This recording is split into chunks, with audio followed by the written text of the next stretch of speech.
2023 is coming to a close and 2024 is just right around the corner, and I don't know about you, but I have a lot of expectations for my physical media and my action figure collecting habits for next year. So I figured, for today's episode, why don't I give some tips to other people who are maybe getting started or want to improve for next year. How's it going, everyone? My name is Chris, and either you're watching Figure Out Films. This is the channel where we talk about movies, we talk about figures, and just collecting in general. So if you are new to the channel, hopefully you're excited for today and maybe take some of these tips and help build your collection. If you're returning, also take these tips because I love to see collections grow and help people save money in this awesome kind of medium that we are in. Like I said before, today is maybe the last episode of the year, and I don't know about anybody else, but for 2024, I'm already thinking about it, what I want to buy, what's coming out, what kind of things I want to change with my displays, and I figured, why don't I make a video where I give tips to you all watching on how to grow your collection. Maybe you're a first-time collector, maybe you are experienced, but you need a new challenge, or maybe you're kind of like me who isn't quite seasoned but also not new anymore, and I kind of came up with a tier list of things to do to help make collecting fun and also responsible. Remember, you got to be like very responsible with collecting. You can't just put everything on a credit card that has 0% interest for 12 months and then worry about it on that last 12 months last month like I do. Bruh. But like for today, like I said, I came with 5 ways to grow your collections in 2024. These are tips that I'm going to follow, and also some things I've learned along my journey of collecting figures and movies. And like I said, hopefully this list can help you. So drop a like if this video will help you.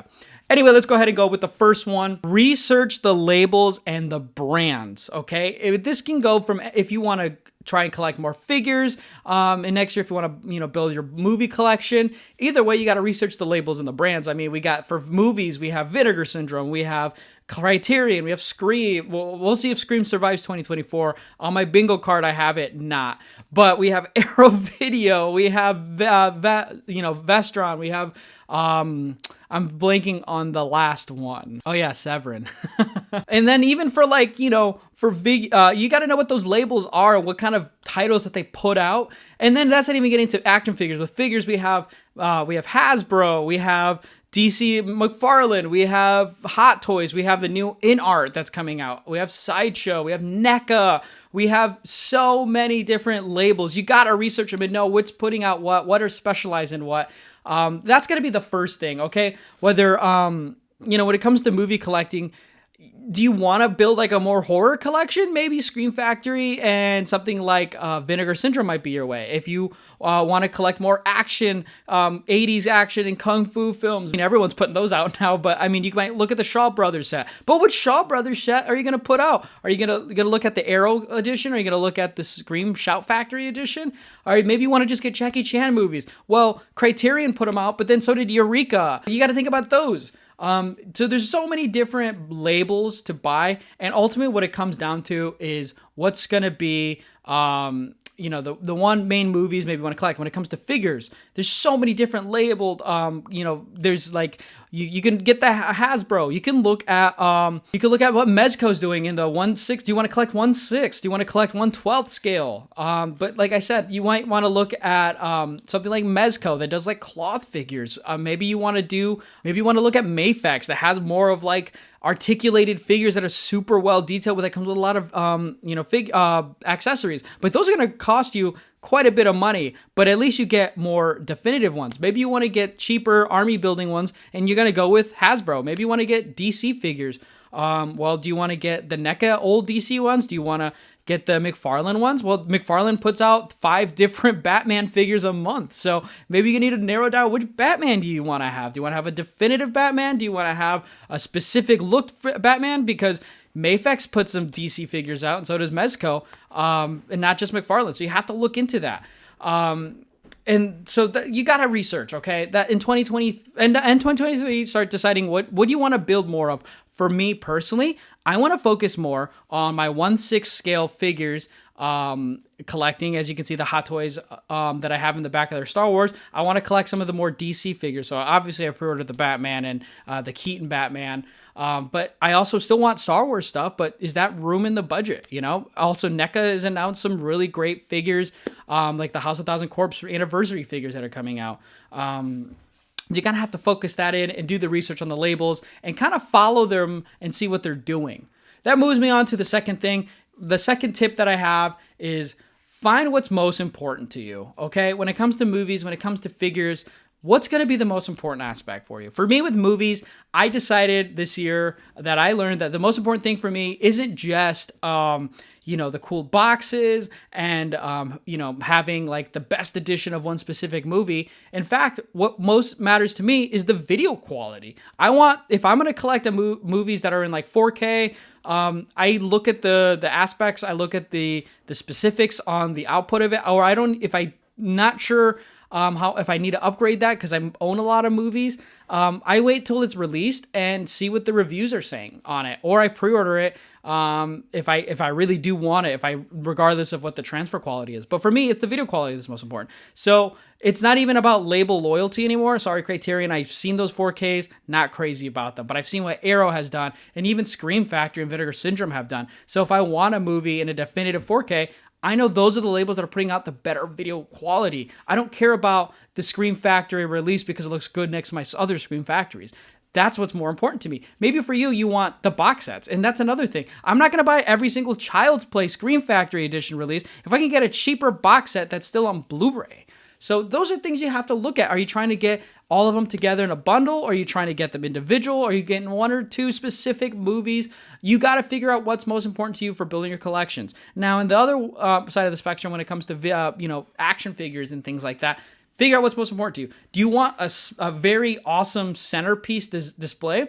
Maybe going to like a statue or a Diamond Select kind of strictly one pose, you can't articulate a statue might be the best route. Or maybe you do want to practice your articulating posing skills with figures. Now you're going to need some of the articulation, and sometimes Hasbro and McFarlane don't have the best articulated figures, even though they are $20 to $30. Maybe you might have to look at like a Mafex or a Mezco, but at the same time, those are going to run you $100. So then you got to find out, okay, is articulation worth it for me? Do I want the most posable figure, or do I want a definitive looking figure?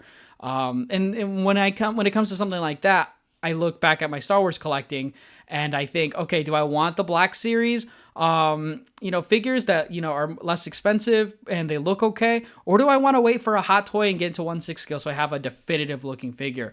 And that's what you have to figure out what's the most important for you. And I think in 2024, I think you should really sit down and decide what's going to be important for you when it comes to buying these really cool pieces. Going in at number 3, the next tip is looking around. Okay, when it comes to actually buying these figures, there's so many different avenues you can go to. I'm talking about you can go straight to the source if you're buying movies. You can go to Arrow, you can go to Scream Factory, you can go to Vinegar Syndrome's website. You can even go on Amazon too and pre-order, although that's always a hit and miss. Same thing with figures. You could go straight to the McFarlane website. You could go to Sideshow Collectibles. You could even go to like Mezco and Mafex's websites, wherever those are. I don't own any of them, so but you could always like look into that. The big thing is you got to be careful. Okay, 2023, I almost got scammed on a couple occasions, and if I can get scammed, I think anyone can. I'm very diligent about that thing, but the fact that I was close to it, things are getting crazy out there. So even when you're looking around, you got to be careful. If the price is too good to be true, it probably is. That's a hard lesson I learned in 2023, especially someone who's so prideful in finding a good deal on awesome things. You got to be careful now. You got to look around though. I recommend joining Facebook groups. I think Facebook now is not any longer a social media website, but like a place to like, it's like a bazaar, it's you're just there looking around and buying things. It's like an online garage sale is how I treat them now. But you got to look around on Facebook Marketplace. eBay is a good one too. Start developing relationships with those sellers though, and try to find deals that way. Go to Sideshow Collectibles specifically for certain figures to pre-order them. But maybe you missed out on a figure on its launch. Someone's always going to probably be, willing to part with something for the right price. And that's where you got to figure out what's going to be the most comfortable for you. But look around, don't settle on like, I have to pre-order every single release just because the FOMO might get to me. You don't need to do that. Okay. Things are always going to be, just this year alone, we saw Kino Lorber knock it out of the park with 4K releases from Criterion's back catalog. So I bought more Kinos, I think, this year than I did Criterion's because of that. And sometimes they have releases that I missed out on Criterion, I haven't picked up yet, and my patience was paid off because of that. So that's always something to consider. Look around. Don't feel like you have to pull the trigger right away. Although there are some figures that do like obviously well, and you have to, have that patience. And same thing with movies. If it's a out of print movie that's has a limited release, like the Empire Screams from Arrow, obviously you need to get those if you really do want them, because they're not going to wait around. But yeah, that's my tip number 3. Tip number 4, and this is one I think for my older audiences, like for the younger people who are watching and getting to collecting, you might not need to worry about this that much. But for these are people who have had a couple years under their belt with collecting and such. Invest in displays. Because we are buying these awesome edition box sets, figures, and such, you gotta invest in awesome displays, whether it's setup, labeling, putting out awesome lighting, cabinets for them, organizing it by label, things like that. That is going to be a tip I have to recommend to everyone. Invest in your shelving and your setups, because buying the actual product itself is one part of it, but where are you going to house those things? They have a shelf presence. I said that in my last video with the Psycho set. It has such a shelf presence, but I have it organized with my other Arrow box sets, and I have it faced outward, and it looks great that way. Go take some time. I know a lot of collectors just buy it and just throw it on the shelf and then forget about it, and it's on to the next Blu-ray. Or if you buy a figure, pop it out of the box and just have it on a museum pose. No, like that's not. This is a personal one for me, but like part of buying these things is to flaunt it and show it off and let people know, hey, I have this awesome thing that I'm so proud of, that I'm investing my time in my figure and the poses, or I'm investing in my display for my collections to let people see my library of things and have a conversation starter with it as well. I think it's time to invest in that a little bit. Take a pause from, adding the quantity into your collection and put some quality time into displaying your sets. That's going to be one tip in 2024. I'm really heavily invested in. I've already organized my shelves for my figures here. Now it's going to be for the Blu-rays again. So that's going to be tip 4. And then finally, my last tip. This is tip number 5. Buy what makes you feel most comfortable. And when I talk about this is FOMO. At the end of the day, it's FOMO. It's the fear of missing out. And that's anything, but for me specifically, it's with figures and movie collecting. You can't have FOMO unless it's something you absolutely want and you don't think you'd be happier with the edition that's about to go out of print. So for me, it was the Texas Chainsaw Massacre 2. I love that edition so much, and it is in 4K as well, that I knew I could die happy knowing this is my end-all be-all edition of the movie. And it went out of print as well too, so I lucked out that way. But I didn't buy the Hellraiser set, even though I love Hellraiser 1 and 2 and 4. I didn't need 3, and I didn't need to spend that much money on that edition. And I feel like there'll be a better, cooler edition that I want with actual cases down the line. You can say that with action figures as well. For example, there's a lot of NECAs that I've wanted. I'm tempted all the time to buy Army Build, basically Friday the 13th Jason figures. And at the end of the day, I have Friday the 13th Part 2, the Baghead Jason, because that's my favorite Jason. But I have always feared, okay, well, these are older figures. They're going to be gone. But, if maybe I'll get into 1/6 collecting with Friday the 13th. All this time that I've saved and efforts are going to pay off at the end. And I hope that happens to everyone as well, unless you are really wanting to have that edition, or if you see that figure and you're like, I can be happy having this and not upgrading, then get it. But just be comfortable, with what you're buying. Like, don't feel like you have to buy it because, if I don't get it now or it's on a deal, then I won't get it again. So are you buying it for the deal, or are you buying it because you really, really want it? And I'm only saying this because as someone who invested early on in their collecting and didn't think about ever going into 4K, and now I am, and having to rebuy some of these Scream Factories 4Ks and replacing my Blu-ray editions. Same thing with like Criterion. I've held off, and look, Kino's, like I said earlier, Kino's putting things out.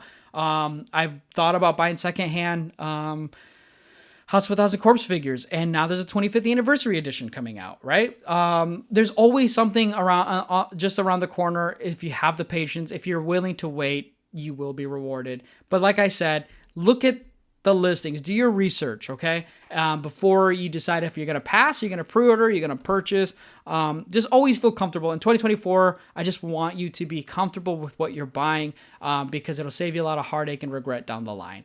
But let me know down below in the comment section, are these tips helpful for you? Do you follow some of these? What are some ways that you make rules for yourself or challenges for yourself to build your collections responsibly and awesomely? Let me know down in the comments below. If you like this video, if it helps you out, give it a thumbs up. I'm happy to help you all with your collecting in 2024 as well. What do you think of my collection as well? Do you have any suggestions for me? Let me know down below. Thank you all for tuning in. Thanks for the support of the channel. I can't wait to see you all next year in 2024. But all I have to leave you with in 2023 is this. If you are not growing your collections in 2024, do you really care about cinema? Other than that, I'll see you next time.